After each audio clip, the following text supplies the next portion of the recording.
We learned a lot about the biodiversity of Madagascar. I mean, we every place we went to, we learned about different creatures, different trees, like different plants in general. Okay, Lily can go first. I want to hear about your passion. I always kind of want to go in biology. Originally, I was interested in paleontology, but it shifted to evolution focus. I was kind of undecided my freshman year, but I thought that I would be pre-med, and because like everybody in bio goes into pre-med stuff, and I was like, I don't really know what else I'm gonna do. So I went into that, and I figured that that was not for me. And then I actually talked to one of my professors, and she was like, yeah, if you like animals and that kind of stuff, you should go with environmental. So that's how I ended up with that. They told us about the Madagascar study abroad trip when we were freshmen at the like orientation thing. What? Yeah.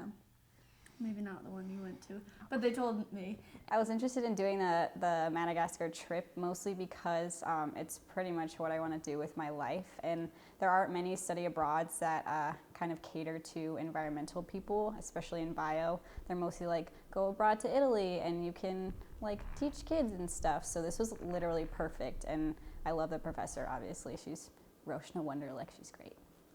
Professor Wunderlich actually presented to my class about the Madagascar trip. I love to travel and I needed extra credits. Before leaving for the trip, I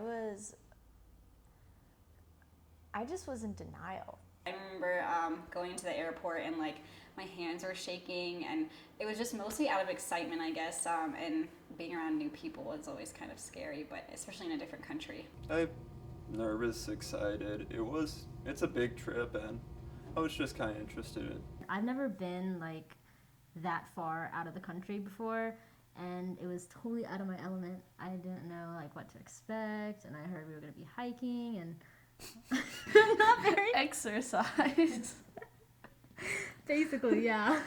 My first impression of the country Madagascar getting off the plane was that it's very, very different from the United States. And I mean, I've been to like a bunch of countries besides the US, but there's nothing quite like just seeing all of the flora and fauna there. It's just amazing to step off the plane and see all of that. Once we were flying over Madagascar, it hit me that it was completely different because you could look down, I mean, just the terrain itself was different, but then you could see their houses and you could see all of their clothes.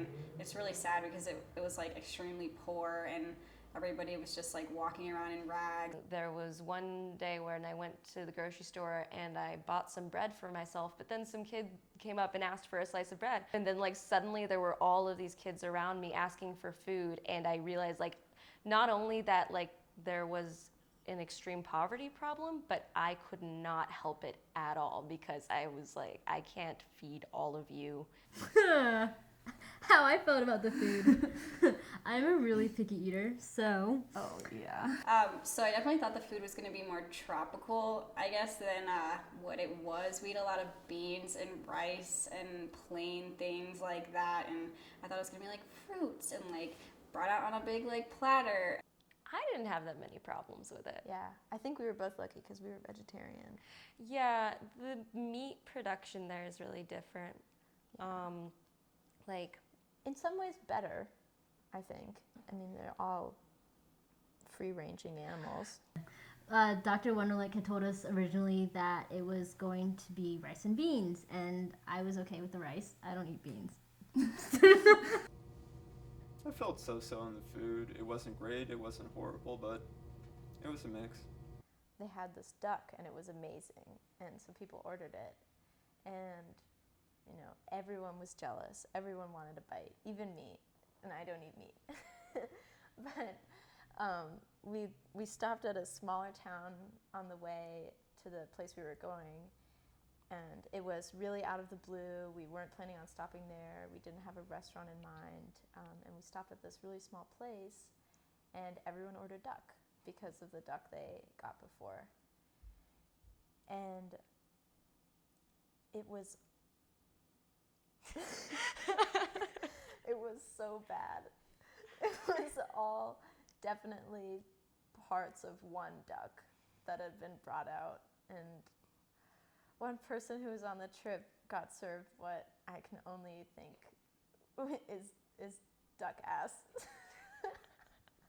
So my favorite region of the country was definitely the south. I liked the north, but it was pretty rainy and cold a lot. And once we got through all the mountains, it was like so pretty, and there was just like landscape views everywhere. I mean, obviously around you, but it was like breathtaking, and the heat was like dry but so hot, and it was just amazing to be. We did rock climbing and where I'm going with this. Yeah. Okay, great. Just coming out there. Well, for me, the favorite region was Basin Mafali, just because I really enjoyed the spiny forest. I also enjoyed staying at the research camp there.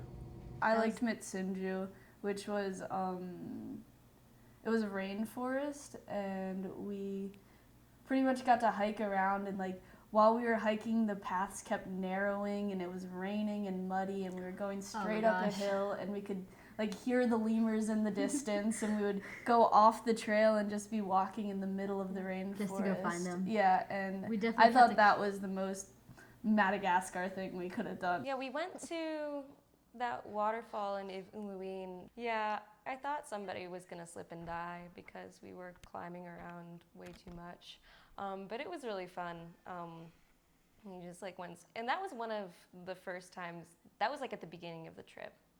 So that was like one of the first times like we went and did something, I think, like as a smaller group, and that was kind of a cool, like, oh, we're gonna swim around in a waterfall in this country that we've never been to before. It was like a cool little bonding experience. So the biodiversity of the country, I mean, obviously diverse is in the word, but that's exactly what it is. You go there and you cannot see like one of the same animal within just like 10 feet of you. There's about 100 different ones, and there are so many different species that I've never even heard of or seen. So there's one animal called a zebu, and it's basically like a really big cow, but it has like this hump on the back that kind of looks like a camel.